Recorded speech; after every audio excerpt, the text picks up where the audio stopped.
retour dans le live TV Finance. Merci d'être avec nous. On va suivre l'ouverture du CAC 40 avec Xavier Fenot, associé Interactive Trading. Bonjour Xavier. Bonjour Clotilde. Le CAC qui a ouvert en légère hausse ce matin. Non, petite baisse, moins 0. Oui, moins 0,6%. On est à 5911 sur le CAC. Donc c'est toute la semaine en fait. Pour le moment, c'est un petit peu larvé. Alors d'ailleurs hier, on a eu plutôt des chiffres macroéconomiques qui étaient quand même bons. Les PMI, tous les PMI donc en Europe étaient nettement meilleurs que prévu, mais le marché prête plus trop attention aux news macroéconomiques pour le moment.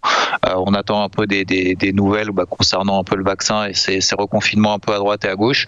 Donc on a une légère quand même globalement aversion au risque. Donc on voit le dollar américain qui se reprend quand même un petit peu depuis le début de la semaine et qui d'ailleurs sort par le haut d'un gros range sur lequel on est depuis 4 mois. On a le yen qui se reprend aussi un petit peu. Du coup, ça pèse quand même sur l'or et l'argent qui sont toujours un peu sous pression. L'argent qui revient sur une zone support quand même très intéressante.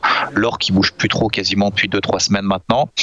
Globalement, on est toujours dans la même logique de rotation sectorielle des valeurs technologiques en faveur du secteur des values, donc des cycliques. Mais on voit quand même que le marché est quand même un peu nerveux. Hier, le Nasdaq, par exemple, le Nasdaq 100 a perdu 1,7%. Le CAC a terminé en légère progression de 0,03%. Donc globalement, sur tous les indices, c'est un peu le cafouillis, c'est un peu un peu le bazar.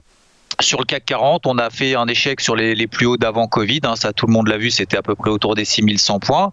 C'était à peu près l'objectif maximum de cette tendance haussière qui est quand même accessoirement très fort depuis le début du mois de février. C'est vraiment en tendance haussière vraiment très poussée. Alors il y a de temps en temps des accélérations haussières, mais même si ça reste limité, ça fait que monter finalement depuis le début février.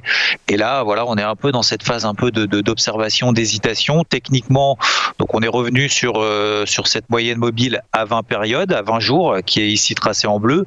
C'est un premier niveau technique intermédiaire, mais ça reste un niveau technique. C'est pas par rapport à un historique de cours. C'est pour ça que je prête beaucoup plus attention aux niveaux horizontaux qu'à ces niveaux dynamiques, même si ça a permis justement au cours du CAC notamment de se reprendre à chaque fois qu'on est repassé là-dessus. Donc ça nous donne simplement un point de repère dynamique. Mais là, on est en train de passer en dessous, donc on est là tout juste au-dessus des 5900 points sur le CAC. Attention quand même à pas rentrer, même si c'est un objectif intermédiaire à très court terme, à pas rentrer trop tôt sans signal. Ce qu'on appelle un signal, c'est il faut que le marché, en fait, sur des niveaux techniques, lorsqu'on revient comme ça sur des niveaux de repli, il faut que le marché nous donne le sentiment qu'il a envie de payer, parce que sinon ça sert à rien d'essayer d'anticiper quoi que ce soit. Donc on attend techniquement ce qu'on appelle un breakout, c'est-à-dire qu'on passe de manière très simple au-dessus des plus hauts de la veille. Donc les plus hauts de la veille, donc les plus hauts d'hier, c'était à peu près autour des 5950 points. Tant qu'on ne repasse pas au-dessus des 5950 points à très court terme, le marché va nous montrer qu'il n'a pas envie d'acheter. Donc peut-être pas être acheteur tout seul dans un marché qui baisse. Et si on devait revenir au contraire sur les 5700 points, là, on aurait un niveau technique beaucoup plus solide, beaucoup plus franc. C'est un niveau horizontal qui a déjà été testé, qui correspondait au plus haut qu'on avait réalisé au tout début de l'année 2021.